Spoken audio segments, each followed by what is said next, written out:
Assalamualaikum warahmatullahi wabarakatuh.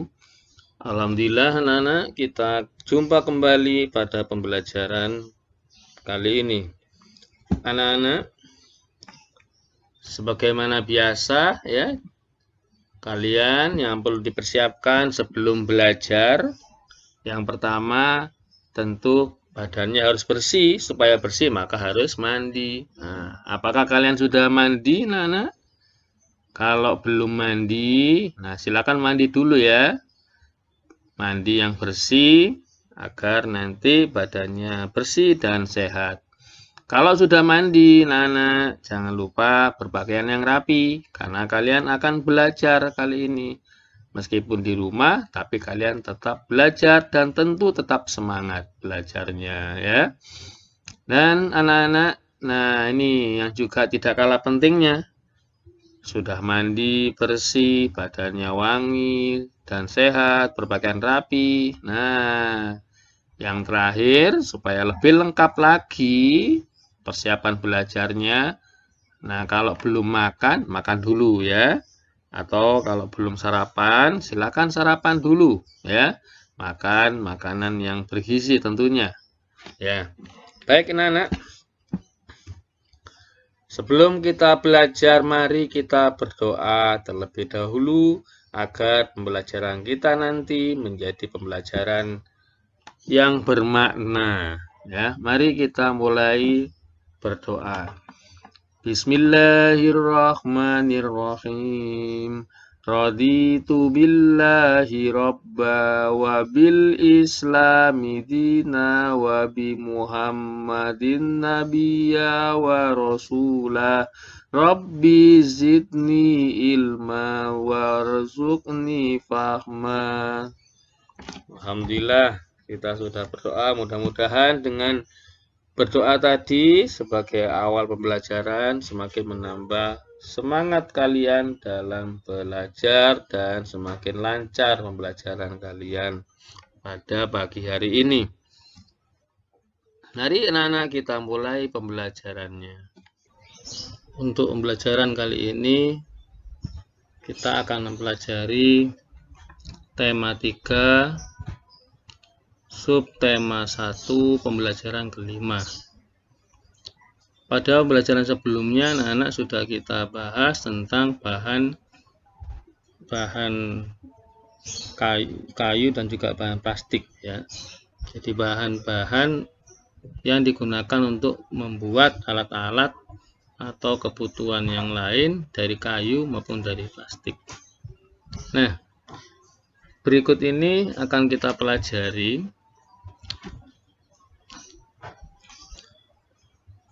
bahan-bahan yang lain ya. Nah, di sini anak coba kalian perhatikan, bacalah informasi berikut ini. Nah, ini ada benda dari kaca ya. Benda-benda ini semua terbuat dari kaca. Ada botol kaca, ada gelas kaca, ini juga gelas kaca ya, sama ya. Semua benda ini terbuat dari kaca ya. Benda-benda tersebut ya yang biasanya terbuat dari kaca itu antara lain adalah ada gelas, ada piring, ada mangkok, ada kacamata, akuarium, jendela, dan juga peralatan laboratorium. Ini benda-benda ini biasanya terbuat dari kaca. Selain benda ini tentunya masih banyak ya yang lainnya, benda-benda lain yang juga terbuat dari kaca. Nah, bagaimanakah sifat-sifat dari kaca, benda dari kaca atau bahan dasar kaca? Sifat-sifatnya diantaranya adalah kedap air dan tembus cahaya ya. Sifatnya kedap air, jadi tidak bisa tembus air, tetapi bisa tembus cahaya. Jadi mirip dengan plastik ya. Cuma bedanya kalau plastik itu anak-anak mudah kusam. Kalau kena panas lama mudah kusam, dan plastik juga mudah tergores ya. Kalau kaca ini tidak mudah kusam dan juga tidak mudah tergores, Hanya saja kelemahan kaca adalah mudah pecah. Ya. Nah, karena kaca ini memiliki sifat kedap air dan tembus cahaya, maka kaca ini digunakan untuk membuat benda yang tahan air. Ya, benda-benda yang digunakan untuk menyimpan air, ya, atau benda-benda yang digunakan untuk benda-benda tersebut itu biasanya menggunakan air, ya. Contohnya botol ini, ya, bisa digunakan untuk botol minuman, gelas juga begitu untuk minuman. Ya, ini benda dari kaca, anak-anak. Berikutnya ada benda dari logam. Nah, kalian perhatikan benda-benda di sini. Ini ada sendok, ada garpu, ada uang, ya. Nah, ini semua benda ini terbuat dari logam. Benda yang lain yang juga terbuat dari logam ada panci, penggorengan, ya, sendok sayur, sendok makan, kerangka mobil, dan pagar rumah. Ya, tentu masih banyak contoh yang lain, ya, yang itu terbuat dari logam. Pesawat misalnya, mobil, ya, benda yang lainnya, kapal misalnya, nah, itu terbuat dari logam. Bagaimanakah sifat logam ini? Sifatnya kuat, dapat dibentuk, dan penghantar panas yang baik. Penggorengan kenapa terbuat dari logam? Karena membutuhkan panas, ya.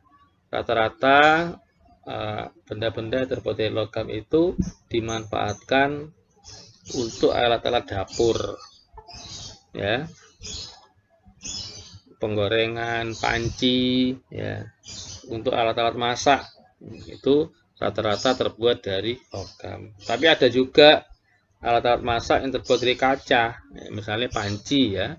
Panci ada juga yang terbuat dari kaca. Tapi yang paling banyak, ya, alat-alat dapur itu terbuat dari logam.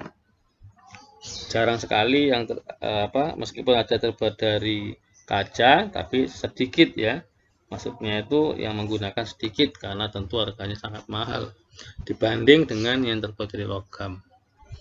Berikutnya, anak-anak, benda yang terbuat dari karet, ya. Ini ada benda terbuat dari karet, contohnya penghapus, ya, penghapus pensil. Itu terbuat dari karet, ya. Nah, benda yang lain dari karet antaranya ada ban, ya, ban mobil, ban motor, ya, atau ban sepeda, itu terbuat dari karet, ya. Ada balon, ya, terbuat dari karet. Sandal karet, ya, ada bola, sarung tangan, ya, ya, alasnya sepatu. Alasnya sepatu itu juga terbuat dari karet. Nah, sifat karet bagaimana? Kalian tahu enggak sifat karet? Ya, sifat karet itu lentur, ya. Itu sifat karet. Sehingga apa? Misalnya sepatu, Nana. Sepatu ini landasannya terbuat dari karet. Ya. Kenapa terbuat dari karet? Atau ban terbuat juga dari karet, ya. Kenapa? Karena sifatnya yang lentur itu, maka bisa menahan gesekan atau memiliki gaya gesek yang tinggi, ya. Nah, apa manfaatnya gaya gesek tadi atau bisa menahan gesekan itu? Manfaatnya apa? Manfaatnya kalau pakai sepatu yang landasannya ada karetnya, tidak mudah tergelincir, ya, atau tidak licin. Begitu juga dengan ban, agar tidak licin, ya. Karena memiliki gaya gesek, ya, atau mudah untuk merekat, ya. Ban mobil misalnya itu terbuat dari karet, ya. Kenapa? Agar ketika mobil itu mengerem, berhenti, ya, maka itu tidak tergelincir, ya. Tapi ada juga loh, ya, ban yang terbuat dari besi, ya. Contohnya bannya apa itu terbuat dari besi? Ya, bannya kereta api. Nah, ya. Kenapa ban kereta api terbuat dari besi? Kok tidak dari karet? Ya, tentu kalau dari besi itu supaya kuat. Ya. Kalau terbuat dari karet, tidak akan tahan lama. Ya. Kenapa begitu? Ya karena landasannya kereta api itu kan besi. Ya. Maka bannya juga terbuat dari besi. Ya. Nah, kekurangannya apa kalau terbuat dari besi? Kereta api itu sulit untuk berhenti, tidak bisa berhenti mendadak. Ya. Ketika direm, maka kereta api itu tidak langsung bisa berhenti, masih memerlukan waktu atau jarak yang cukup panjang, sehingga kereta api itu mesti ada penghalangnya ya kalau di jalan-jalan. Nah, kenapa begitu? Karena kereta api itu susah untuk berhenti. Kalau misalnya nggak ada penghalangnya, tiba-tiba ada yang lewat, ya, maka tentu akan tertabrak. Karena kereta api itu tidak bisa langsung berhenti. Beda dengan mobil, ya, atau sepeda. Nah, itu ketika melaju, begitu direm, ya maka dengan seketika akan berhenti. Nah, itu kelebihannya dari karet, ya, karena sifat karet itu lentur. Sifat lentur maka akibat memiliki gaya gesek, ya, tidak mudah licin. Nah, itu sifat dari benda karet.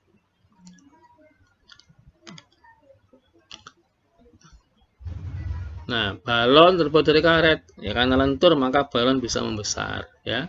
Bola terbuat dari karet, karena lentur maka bisa memantul, ya, mudah memantul. Sarung tangan dibuat dari karet, ya karena karet itu kan lentur atau elastis, ya. Maka ketika memakai sarung tangan, maka masih tetap bisa bergerak tangannya dengan mudah. Maka sarung tangan terbuat dari karet. Ya, itu Nana tentang benda-benda di sekitar kita, ya. Selanjutnya, ini bisa dipelajari di rumah, ya. Nanti bisa dikerjakan sendiri di rumah, ya. Tugas mandiri. Nah, ya. Tugas mandiri di rumah, ya. Nah, sekarang kalian perhatikan di sini, mengamati benda-benda di sekitarmu, lengkapi bagan berikut, ya. Contoh ini ada kertas, kayu, kaca, plastik, ya, bahan pembentuk benda. Kaca, sifat bahannya bagaimana tadi sudah dijelaskan. Terus ada kayu, sifat bahannya bagaimana. Terus ada plastik, nah, dan seterusnya, ya.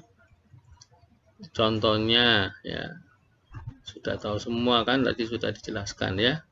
Ini juga bisa diisi dengan bahan yang lain, ya, selain kaca, kayu, kertas, karet, ya, bisa bahan yang lainnya. Ya, kita lanjut sekarang anak-anak.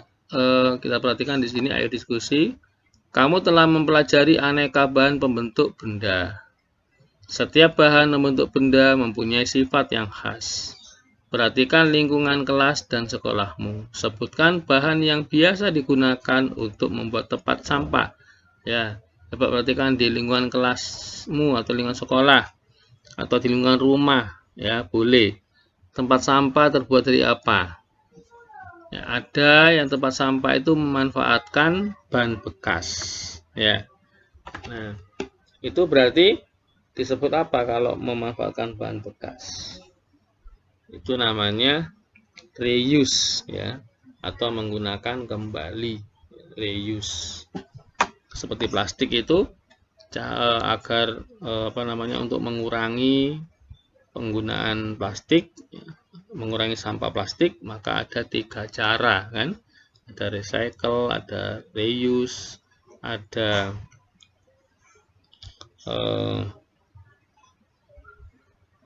ada 3, ya. Reuse, recycle, satunya lagi itu apa itu? Ya.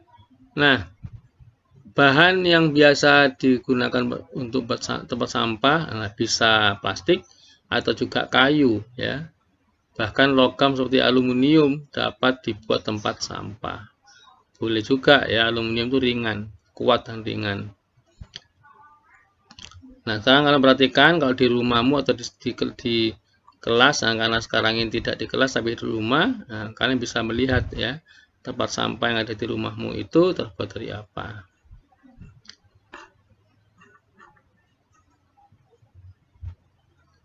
Nah, ketika musyawarah, anak, apakah setiap anak boleh memberi pendapat saat musyawarah?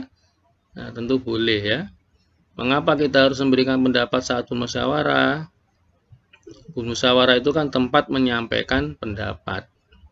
Jadi mengapa kita harus memberikan pendapat saat musyawarah? Agar musyawarah dapat berjalan dengan lancar. Apa yang terjadi jika hanya satu atau dua orang yang memberikan pendapat? Bagaimana terjadi misalnya ada 5 orang bermusyawarah, tapi yang memberikan pendapat cuma satu tok. Apa yang terjadi? Ya tentu musyawarah tidak berjalan dengan lancar. Karena namanya musyawarah itu masing-masing anggota yang ikut musyawarah itu harus memberikan pendapatnya sehingga nanti bisa diambil sebuah kesimpulan ya. Apakah kita boleh memasangkan pendapat saat musyawarah? Nah, tentu tidak boleh karena bermusyawarah itu adalah dalam rangka untuk menyelesaikan sebuah masalah, maka harus diselesaikan bersama-sama.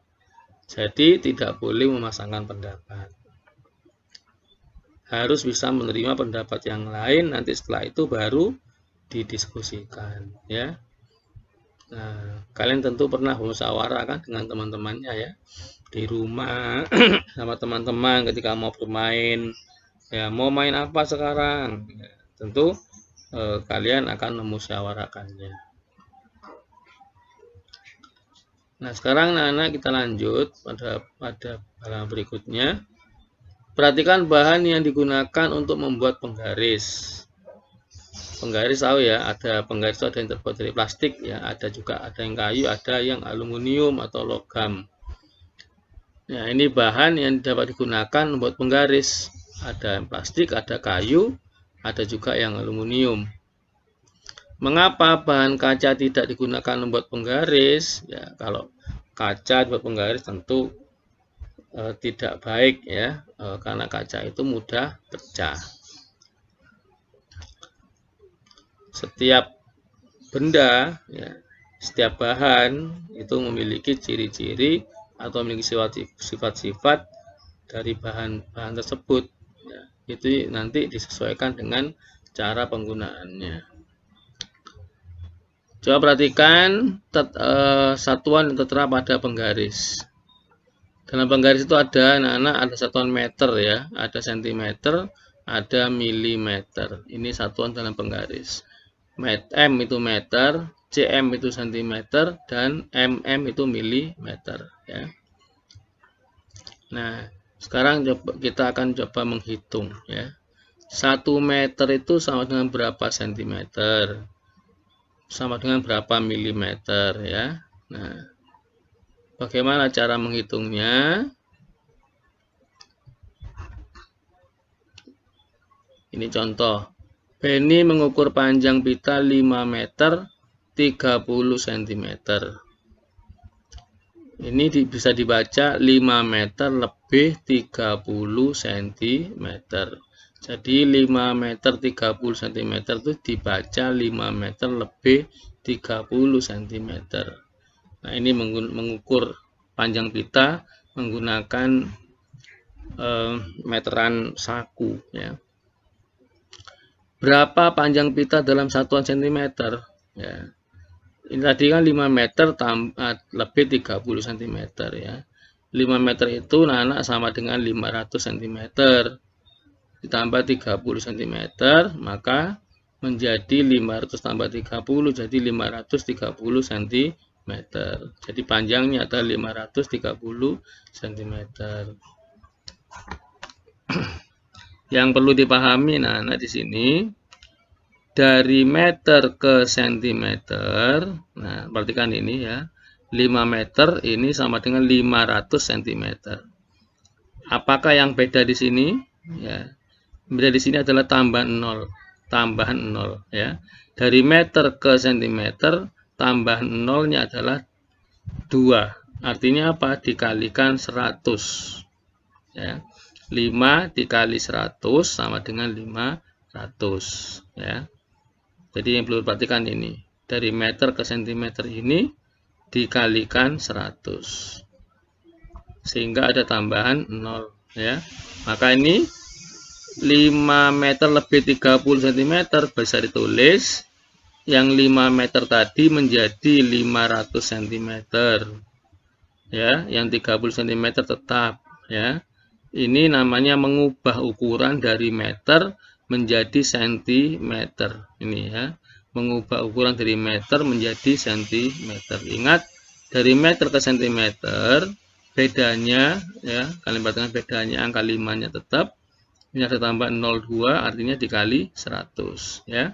Jadi dari meter ke sentimeter itu dikali 100. Kalau 5 menjadi 500. Maka ini 5 meter 30 cm adalah 500 cm ditambah 30 cm menjadi 530 cm ya. Berikutnya, panjang mobil Ayah Dayu adalah 410 cm. Nah, ini berarti apa namanya itu 400 ya, 410 cm. Berarti 400 ditambah 10 cm. Ingat, ini kalau dipecah menjadi nilai tempat ya, maka ini 4-nya adalah ratusan ya kan, maka menjadi 400 cm. Nah, perhatikan ini 400 cm, di sini ada 4 meter. Kenapa nolnya yang 2 kok hilang? Karena dari cm diubah ke meter ya. Kalau dari meter diubah ke cm dikalikan 100. Ini 4 meter ini sama dengan 400 cm dikali 100 jadi 400. Kalau dibalik maka dibagi 100 atau nolnya dihilangi 2 ya. Kalau dibalik dari cm diubah ke meter, nolnya dihilangi 2 menjadi 4 meter. Ditambah 10 cm menjadi 4 meter lebih 10 cm. Ini kebalikannya ya. Di panjang mobil ini 410 cm. Nah, ini sekarang kita pelajari ya. Ubahlah sesuai satuan yang diminta. Ingat tadi dari senti ke meter maka dibagi 100, artinya kalau dibagi 100 berarti nolnya dihilangkan 2 atau nolnya diambil 2. Maka ketika ini nolnya diambil 2 tinggal berapa? Tinggal angka 2 saja ya.